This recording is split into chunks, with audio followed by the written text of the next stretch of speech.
Bismillahirrahmanirrahim. Assalamualaikum warahmatullahi wabarakatuh. Selamat siang. Kita jumpa lagi dalam pembahasan teknologi sensor yang kali ini kita akan bahas tentang light sensors ya, atau sensor cahaya. Jadi definisi light atau cahaya yaitu sebuah gelombang atau radiasi gelombang elektromagnetik yang dapat dideteksi oleh mata manusia. Gitu. Jadi kalau kita memiliki gelombang elektromagnetik, mulai dari panjang gelombang yang paling pendek ya, sampai panjang gelombang yang paling panjang, maka kita mendapatkan spektrum seperti ini. Ini kalau kita lihat di sini ya, sinar gamma itu memiliki panjang gelombang yang paling pendek, 10⁻⁻12 meter, dan energinya itu paling tinggi. Ya, jadi semakin pendek panjang gelombangnya, semakin tinggi energinya. Kemudian agak rendah sinar X ya, agak rendah lagi ke UV, ultraviolet. Kemudian baru di sini frekuensi sekitar di sini 700 nanometer hingga 400 nanometer. Ini cahaya tampak yang bisa kita lihat, yaitu Magiku Hibiniu ya, seperti pelangi. Yang paling rendah panjang gelombangnya, berarti energinya paling tinggi ya, itu violet. Kemudian makin rendah energinya cahaya merah dengan panjang gelombang sekitar 700 nanometer. Nah, kemudian terus ke infra ya. Kalian kan ultraviolet di atas violet ya, infrared berarti di bawah red. Kemudian masuk ke microwaves, radio waves. Nah, kalau kita menggunakan handphone ya, itu masih masuk berapa frekuensi kita kan 2,4 GHz ya. Sekitar segitu ya. Ini masuk ke daerah-daerah microwave atau radio wave untuk komunikasi. Nah, tetapi kadang-kadang juga kita menyebut spectral regions ya, region spektral yang ada di sekitarnya, itu kadang-kadang kita sebut juga sebagai light, infrared dan UV. Sebetulnya infrared dan UV ini itu bukan merupakan light, tapi kadang-kadang kita merefer infrared dan UV ini sebagai light juga. Ya. Seperti ini ya. Jadi tetangga dari visible itu infrared dan UV, kadang-kadang kita menyebut juga sebagai light ya. Nah, kecepatan cahaya sendiri semuanya ya, kecepatan gelombang elektromagnetik adalah sekitar 300.000 meter per detik. Ini kalau kita memiliki gambar yang lain ya. Ini ada ilustrasi, makin ke sini makin panjang gelombangnya, makin rendah energinya tentu. Makin ke sini makin rapat, makin pendek panjang gelombang, makin tinggi energinya. Paling tinggi kan di sini energi gamma ya. Makanya dia bisa menembus plat besi ya, yang ketebalan tertentu dia bisa tembus. Dan ini sangat berbahaya radiasinya. Ini sebagai gambaran, ini gelombang radio ya, panjangnya orde kilometer ya. Ini gambar Petronas sekitar 0,5 kilometer tingginya. Kemudian makin tinggi frekuensinya ke human kan sekitar 2 meteran, orde meter ini panjang gelombangnya. Kemudian makin kecil infrarednya ya sekitar 10⁻⁵ panjang gelombangnya, jadi kecil ya, seolah-olah seukuran ujungnya jarum. Makin kecil lagi panjang gelombangnya ya kira-kira sekitar ukuran protozoa. Ini panjang gelombang cahaya tampak nih. Kemudian makin tinggi lagi ultraviolet, makin tinggi frekuensinya. Kemudian di sini ada juga temperatur ya, temperatur. Jadi semakin tinggi frekuensinya, maka semakin tinggi juga radiasi temperatur yang diemisikan ya. Radiasi yang dipancarkan itu semakin tinggi. Semakin tinggi frekuensi, maka semakin besar energi temperatur yang diemisikan. Seperti itu kira-kira. Nah, kita akan bahas contoh 4 buah contoh ya tentang light sensor ini yang berbasis fotovoltaik, fotoresistor, photodiode, dan fototransistor. Kita juga sedikit membahas sekilas tentang rotary encoder ya. Nah, yang pertama, fotovoltaik. Ini kalau kita bisa pakai solar ya, maka disebut solar cell ya. Solar photovoltaic cell atau disingkat solar cell. Ini ada sebuah sel surya ya. Kemudian dia memiliki material seperti ini. Ketika diberikan cahaya matahari, maka energinya akan terkonversi menjadi energi listrik. Dan ini menggunakan material semikonduktor. Satu selnya ini kira-kira menghasilkan setengah volt lah kira-kira ya, tergantung materialnya, tergantung cahayanya. Oleh karena itu dia biasanya selnya itu ada banyak, sehingga dia akan nanti di paralel ya, di seri ya, di seri menghasilkan tegangan yang lebih tinggi, berkali lipat dari satu selnya ini. Dan buat array seperti ini contohnya, menjadi solar panel berbentuk array. Tapi tentunya ketika menggunakan solar cell ini tidak cukup hanya selnya saja ya, tidak cukup hanya arraynya saja, tapi juga perlu rangkaian tambahan. Seperti misalnya inverter. Inverter ini mengubah DC menjadi AC karena listrik di rumah kita kan AC ya. Sinyalnya tegangan AC, tegangan bolak-balik. Kemudian juga baterai untuk menyimpan energinya. Supaya nanti kalau mataharinya tidak ada, mendung atau karena sudah malam, energi masih ada di dalam baterai. Kemudian controller untuk charging, generation meter, DC isolator, cabling, mounting tentunya. Ada lagi kadang orang pakai tambahan tracking system. Jadi arah dari solar cell-nya ini, solar panelnya ini dia akan mengikuti arah dari matahari supaya sudutnya tepat ya ke matahari. Jadi kan energinya lebih tinggi yang didapatkan oleh solar array ini. Kira-kira seperti itu. Nah, di dunia ini sebetulnya potensinya sangat besar ya. Itu bahkan sekian ribu kali lipat daripada energi fosil yang ada setiap tahun. Jadi potensi energinya sebetulnya besar untuk solar cell ini. Kalau di Indonesia mungkin agak sedang ya, tapi di daerah Australia nih, Afrika Utara, Afrika Barat ini cukup tinggi potensi cahaya mataharinya, apalagi daerah-daerah gurun ya, seperti ini nih. Tinggi. Untuk kalau di daerah utara ya susah ya, karena matahari juga jarang. Biasanya kalau di daerah utara ini dia pakai turbin, wind turbin, pakai angin. Karena anginnya sana cukup besar. Nah, kalau daerah-daerah tropis, gurun ya pakai solar cell. Di kita cukup lumayan pakai solar cell di Indonesia. Cukup menjanjikan. Nah, dengan solar cell ini, seorang bisa jadi prosumers ya. Produsen dan consumer, disingkat prosumers. Jadi, kalau pakai smart grid seperti ini, kalau kita punya solar cell di rumah kita, itu kita bisa sebagai konsumen untuk rumah kita sendiri, bisa juga sebagai produsen kita bisa jual ya. Kalau di kita mungkin di Indonesia belum ya, tapi di negara lain mungkin ada yang sudah dijual kepada perusahaan listrik. Jadi kalau kita punya halaman, punya genteng luas ya kita panen, harvesting dari matahari, kemudian kita jual. Memang kendalanya sampai saat ini yaitu harga, kompleksitasnya ya. Jadi masih mahal tuh, baterainya juga masih mahal, apalagi baterainya kan setiap berapa tahun diganti. Cukup mahal. Kompleksitasnya juga dia mesti di-invert lagi karena tegangan rumah kita AC ya, bolak-balik. Cuma memang sekarang ada lampu-lampu banyak ya yang menggunakan LED secara langsung ya. Jadi tidak perlu di-invert dulu. Kemudian efisiensi, nah ini jadi masalah. Efisiensinya masih rendah ya yang ditemukan sekarang materialnya. Ini per 2015 ya, monokristalin silikon misalnya dia hanya memiliki efisiensi 16,5%.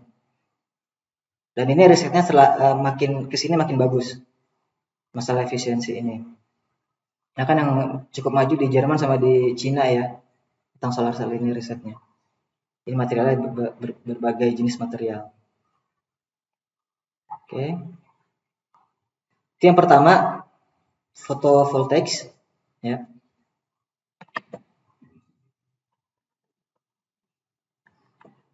Kemudian yang kedua adalah fotoresistor ya. Fotoresistor itu sebuah komponen yang pasif ya, yang memiliki karakter resistance akan berkurang sebanding dengan iluminasi ya atau pencahayaan yang dia terima. Jadi makin besar pencahayaan yang dia terima, makin kecil resistansinya. Ini simbolnya seperti ini. Dia sebut juga photocell atau light dependent resistor atau LDR ya, atau photoconductive cell. Ini nama-nama lainnya. Simbol seperti ini. Nah, ini kemudian ini materialnya ya. Ada wire-nya. Ini wire-nya tidak ada kutubnya ya, seperti resistor biasa. Dibungkus oleh keramik. Kemudian di sini ada elektrodanya. Nah, yang resistan itu yang ini, yang lingkar-lingkar ini. Dan ditutup lagi oleh clear coating. Kemudian ini contoh bendanya ya kalau kita beli. Nah, kemudian ini grafiknya, semakin tinggi iluminasinya, pencahayaannya, maka akan semakin mengecil resistansinya. Ya, ini kalau dalam keadaan gelap seperti ini, terang, kemudian matahari. Ini tentunya resistansi bergantung dengan lebar ini ya kan? Ini tergantung juga dengan panjangnya. Nah, seperti itu. Dan juga tentu iluminasinya. Nah, jadi kalau kita lihat cara kerjanya secara sederhana, aliran sebuah elektron itu kan terhenti kalau dia melewati insulator. Dia tidak ada arus ya. Atau dia mengalir secara sempurna kalau dia melewati konduktor, kan gitu ya kalau elektron. Tadi tengah-tengahnya itu semikonduktor. Konduktor tapi semi. Ini pelajaran dioda sebetulnya. Kita sudah pelajari dalam materi elektronika digital ya. Semikonduktor ini. Dia bisa sebagai insulator, bisa sebagai konduktor, bisa in between, tengah-tengahnya. Nah, kalau kita lihat energi gaps ya dari sebuah elektron, ini band valensinya, pita valensi. Kemudian di sini band konduktif, di sini ada energi gap. Jadi elektron ini masih ada di band ini. Kalau kita berikan cahaya, maka elektronnya akan tereksitasi, akan melompat ke band yang ini, ke pita konduktif. Semakin banyak cahayanya, maka semakin banyak elektron yang bisa berpindah, energinya pindah ya. Sehingga resistansi akan berkurang. Jadi semakin banyak elektron yang bisa mengalir. Gitu. Cara kerja sederhana seperti itu. Oke, itu fotoresistor ya. Sekarang dioda berdasarkan foto ya, light.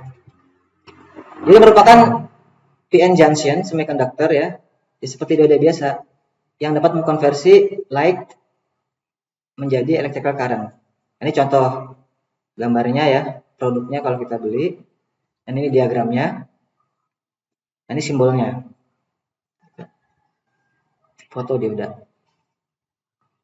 Nah, perlu diperhatikan bahwa fotodioda ini dia dioperasikan dalam reverse mode.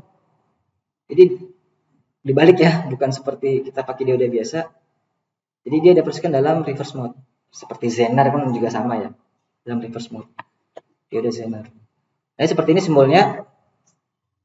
Nah, ketika belum ada cahaya dark ya, masih dark. Ini arus ke sini itu hampir tidak ada. Ada sedikit kecil sekali. Itu memang karena adanya dark current. Dark current itu current atau arus pada saat gelap. Kenapa ada arusnya? Karena temperatur. Jadi kelemahan fotodioda seperti ini. Jadi walaupun tidak ada cahaya, tapi kalau temperaturnya tinggi, dia nanti ada arus kecil gitu. Jadi dia sensitif terhadap temperatur. Ini kelemahan fotodiode. Oke, anggapnya ideal ya. Jadi semakin besar cahaya yang masuk, iluminasinya makin tinggi, maka makin besar juga arusnya. Di sini dark current dalam keadaan gelap, di sini terang, di sini sangat terang, di sini makin terang makin ke bawah. Artinya makin besar current-nya. Reverse current-nya. Reverse current-nya ke bawah. Makin besar arusnya. Jadi kalau tidak ada cahaya di sini seperti putus. Maka di sini tegangannya 0 kan ya. Dia tarik ke ground, pull down. Makin besar cahayanya maka makin tinggi tegangan di sini, tegangan output. Makin mendekati 5 volt. Ini kalau secara sederhana resistor dan dioda dan fotodioda. Tapi kalau kita memakai buffer, pakai op-amp ya, maka seperti ini. Kira-kira rangkaiannya. Tegangan yang dihasilkan sama dengan hambatan ini dikali dengan arus yang di sini. Makin besar cahaya yang diterima, maka makin besar juga arusnya. Jadi perhatikan bahwa fotodiode dioperasikan dalam reverse mode. Nah, ini karakternya. Ini energi, di sini arus. Energinya maksudnya ini energi cahayanya ya. Makin besar energi cahayanya, makin tinggi juga arus yang dihasilkan di grafikal ini ya. Nah, kemudian grafik dari panjang gelombang itu beda-beda untuk tiap material. Jadi kalau kita memiliki fotodiode yang dari transistor, dari silikon, maka seperti ini kira-kira grafiknya. Dia optimal pada panjang gelombang berapa nih? Hampir 900, hampir 1000 ya. Jadi kalau pakai silikon, cahaya yang optimal yang dia tangkap itu panjang gelombang 190 sampai 1100. Nah, kalau panjang gelombang lebih dari itu, UV misalnya, UV kan lebih dari 1100 ya, maka dia tidak diterima. Tidak terdeteksi oleh si fotodioda ini. Germanium sekitar sekian ya. Dan seterusnya. Jadi kita harus perhatikan ketika membeli fotodioda, ini kita panjang gelombang yang mana yang dideteksi. Kalau cahaya merah kan sekitar ini ya, kecil ya, lampu warna merah LED kecil. Di sini makin ungu nih, sudah darah ungu. Nah. Ini kalau silikon, kalau germanium beda lagi. Jadi perlu diperhatikan sekali lagi, ketika kita membeli fotodioda, itu kita harus tahu ini bekerja optimal pada panjang gelombang berapa, sehingga kita bisa milih warnanya warna apa, warna sumber cahayanya, merah, jingga, kuning, hijau, biru, ungu ya, atau ultraviolet atau infrared. Itu agak beda.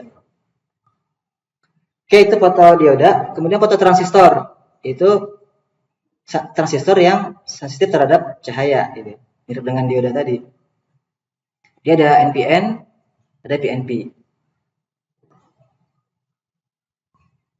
Nah, kemudian ini simbolnya salah ya, terbalik ya.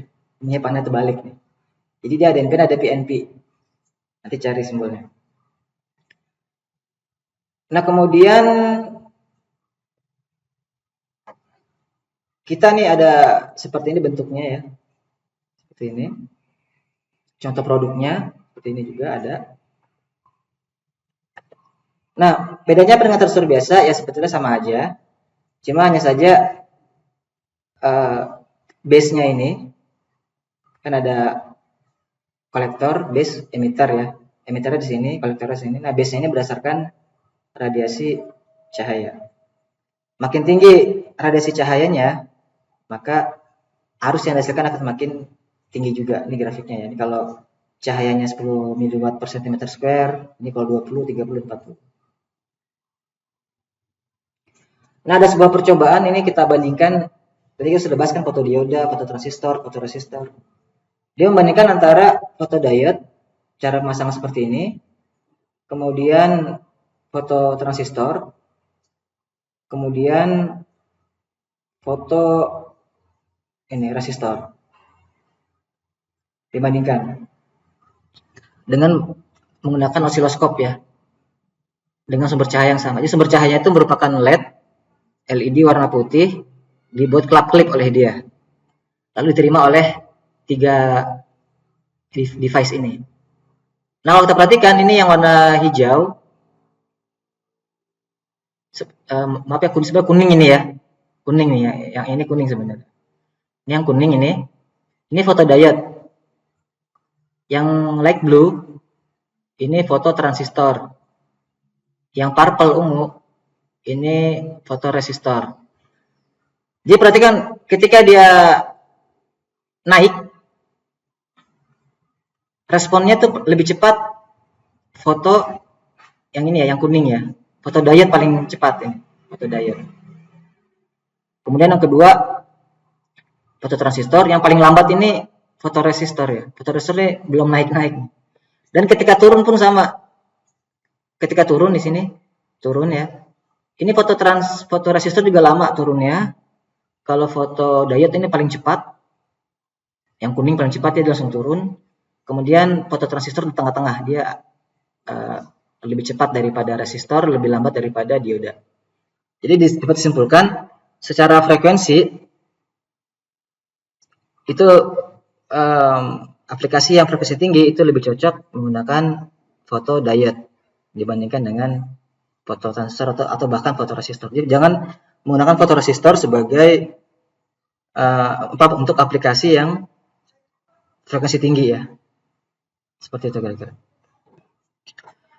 Oke, baik, itu 4 jenis yang bisa kita bahas. Kemudian yang berikutnya ada contoh aplikasi rotary encoder ya. Ini di luar dari jenis yang 4 tadi. Ini hanya aplikasi saja. Kita bisa lihat di sini rotary encoder. Jadi encoder itu ada yang linear encoder, ada yang rotary encoder. Kita bahas rotary encoder. Jadi untuk mengukur kecepatan suatu roda, maka kita bisa menggunakan encoder seperti ini. Ya, kita cek videonya nih ya dari givet.com. Dia memiliki output A dan output B. Ini menggunakan ini ya. Contohnya menggunakan foto transistor ya di signal converter ini. Nah, jadi kita perhatikan di sini ada output A, output B. Di sini ada sumber cahaya, kemudian dia ada penerima. Kalau terhalang berarti tidak menerima, kalau tepat ke lubang berarti dia menerima, maka akan membuat sinyal seperti ini. Nah, dari sinyal seperti ini, kan kita bisa tahu semakin cepat putarannya, semakin cepat juga frekuensi gelombangnya kan ya. Maka kita bisa hitung menggunakan timer misalnya. Kemudian kita juga bisa tahu arahnya. Kalau arahnya ini, kalau gelombangnya ini biru lebih dulu, biru naik lebih dulu, kemudian baru yang hijau yang naik, maka dia kita katakan clockwise gitu. Kalau sebaliknya maka dia menjadi counter clockwise. Clockwise itu searah dengan jarum jam, counter clockwise berlawanan dengan jarum jam. Jadi dari dua sensor ini kita bisa mendapatkan dua informasi kan ya, kecepatan dan arah. Atau ada lagi seperti ini, dia pakai 3 sensor ya. Ada Z ini untuk dia terdeteksi setiap satu putaran. Jadi ini tambahan ya, supaya dia bisa mendeteksi berapa sih RPM-nya sih gitu. Sebetulnya Z ini tambahan saja, dengan A dan B pun sudah cukup. Nah, ini contoh piringan yang seperti ini ada juga ya. Bisa ada transmitter dan receiver. Ada juga piringan seperti ini dari plat, ada yang dari film ini ya, di print. Yang penting dia cahayanya kalau hitam kan tidak membus, kalau bening kan membus. Ada yang seperti ini juga. Kecil sekali ya, yang bagian ujungnya nih. Bagian pangkalnya mungkin lebih jarang. Ada yang seperti ini juga. Jadi ada banyak pilihan disk ya untuk mendeteksi putaran tersebut. Baik, terima kasih. Tadi kita sudah belajar light sensors ya, ada 4. Kemudian kita juga belajar sedikit tentang rotary encoders. Silakan kalau ada yang ditanyakan. Terima kasih atas perhatiannya. Assalamualaikum warahmatullahi wabarakatuh.